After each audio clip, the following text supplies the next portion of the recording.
Yes, and welcome to Vasily's garden. Folks, just to show you what it looks like at the end, this is the citrus area that I cleaned up the other day.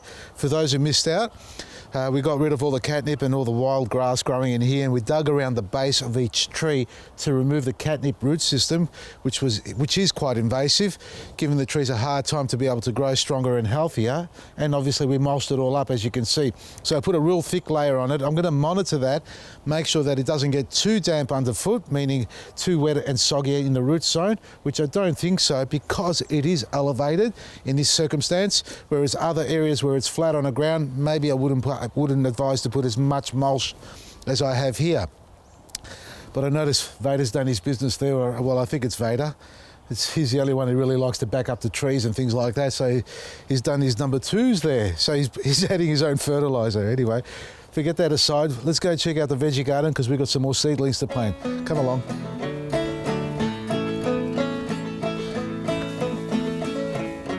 Come on. Good girl, Cara. How are you? My little girl's just standing next to me. Oh, saliva face. Look what you've done. Oh, go away, Cara. Go. That's it. That's enough. Go. We're going to play after. Anyway, we're standing in front of this raised garden bed, folks. Now, what you're seeing in here, well, it's basically leftover bags of manure that I had and some compost. Now, I don't know what you would normally do with it. If you've got a large garden bed, I suppose you'd mix it into the garden bed because it's aged. Well, here, this is going to be my trial raised bed because I haven't planted in this one before. So I've got my little liner at the bottom and I've basically thrown all my aged manure in here at the bottom. Normally I'd put a bit of straw at the bottom, but this time I haven't. So I'm going to give this a trial and see how it goes. So it's all the manures, chicken manure, a bit of sheep manure and compost. You can see an old bag of compost here. And some pelletized superfood as well, all going at the bottom. We're going to top dress it with straw, a little bit of planting mix and more straw on top, and chuck some of these wonderful seedlings that I got from the garden. What are you doing? Literally rolling around. Settle down, come on. Settle down. Vader, leave her alone. She just wants cuddles. She doesn't want to play with you. So these seedlings came from Van Loon's nursery, folks. I did a talk recently down there on fruit trees. And stay tuned if you're interested in coming down to a workshop at a garden centre locally to you. We'll be reaching out to all of them and see if we can organise that for you. So Van Loon's, there's another one coming up closer to springtime, and obviously down the eastern coast as well. So we'll be talking to Diaco's and others alike. And by the way, Diaco's Mornington is now stocked up with Vasily's Garden products, Vasily's Choice products. Check that out for yourself, and also go to our website, vasilysgarden.com, for workshops on fruit trees, because we're conducting a lot of workshops hands-on, so you get to experience it yourself directly, not just listen to me talking like I am now. All right, what we're going to do now is level this off because we don't want it too high. Now, being manure, going to be full of life, got to get the plastic out, but we don't want to grow directly into the manure. Now, with seedlings, I reckon they're about, the root ball is about 30 centimetres on average. Whether you're growing lettuce, what have we got there? Rapa. I'm not going to put carrots in here because it's going to be way too rich for them. So there's rapa, there's a little bit of kale. So that should do okay.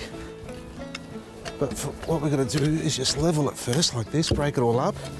And obviously tip out these bags. If only we had smell-o-vision. You could, oh God. Okay, now, this is compost. This doesn't smell, but it is a bit wet underneath. What have we got here?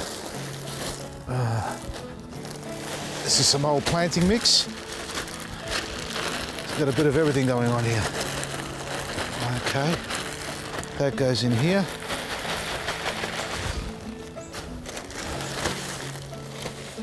That looks like superfood, the old batch. Yep, there's a lot of good nutrients going into this base.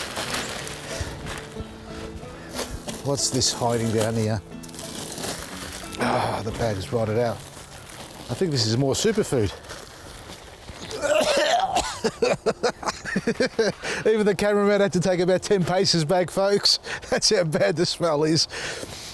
I grew up in a fish shop in Keilor Park in my younger years, folks, and we had the night carts, and I remember they turn up there, and for the life of me, you know, I won't take my hat off, because they had to wear a hat carrying the tin cans, the old smelly tin cans from the toilets, on their heads or on their shoulders. And I can guarantee you those tin cans weren't 100% waterproof, because there's always a little bit of dribble or moisture coming out of them. And it stunk like this. It really stunk like this, and it's all over my hands. So anybody practicing natural gardening, if you're not 100% confident in touching anything directly, the dogs are here because they can smell it. Put your gloves on, put your masks on, practice caution and safety first over everything else. All right, no, Cara, this is not lunchtime, and we've got a bit more compost here, broken bag. We'll just cover the smell. Now, we don't want our seedlings to grow directly in this, because I reckon it'll cause them to bolt or freak out. So we're going to put our mulch on top. But first, let's level this off. You know, folks, this is a typical example of what happens when you leave products in the bag for too long, and if it gets caught out in the weather too and there's a hole in the bag. We're talking about, you know, potting mixes, manures, compost.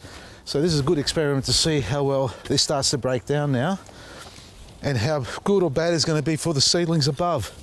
Obviously they're not going to grow directly in this, but I suppose the message here is, if you've got stuff in the garage, in the garden garage, like bags of potting mix, superfood, compost or planting mix that's been there for a few months, time to get it out, turf it into the compost bin or into a garden bed and mix it through. If you're not planting directly, at least let it start aging properly, get some oxygen into it, because you don't want it to smell like this.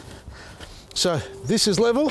You can see it's still quite low, so we've got plenty of room. So now, straw straight on top. Oof, that stinks. We've got a couple of layers here. One. I'm not going to break this up, just going to leave it like that.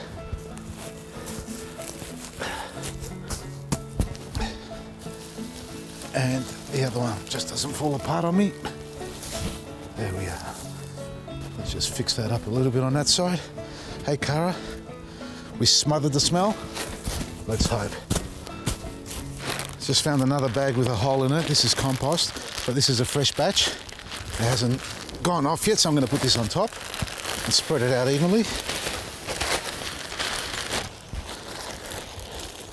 And now,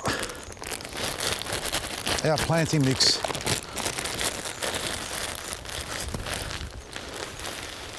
So I'm going to try and get at least 20 centimetres in depth of this stuff, ideally 30. So I've got 1.1 square metres here of a raised bed, and I'm adding 4 bags of planting mix. If you can't get your planting mix, folks, go to your local garden centre, look for a quality raised bed mix or compost. But you need it to be blended, not just straight compost. Our planting mix has a little bit of compost, superfoods, black grit, worm castings, cow manure, charcoal, cocoa pith. So it is a balanced blend. I reckon 4 bags will be good.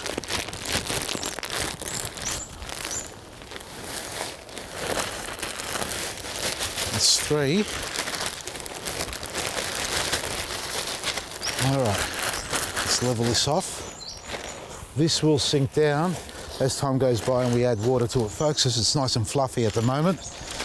Oh, hey, you forgot again. Don't look down there.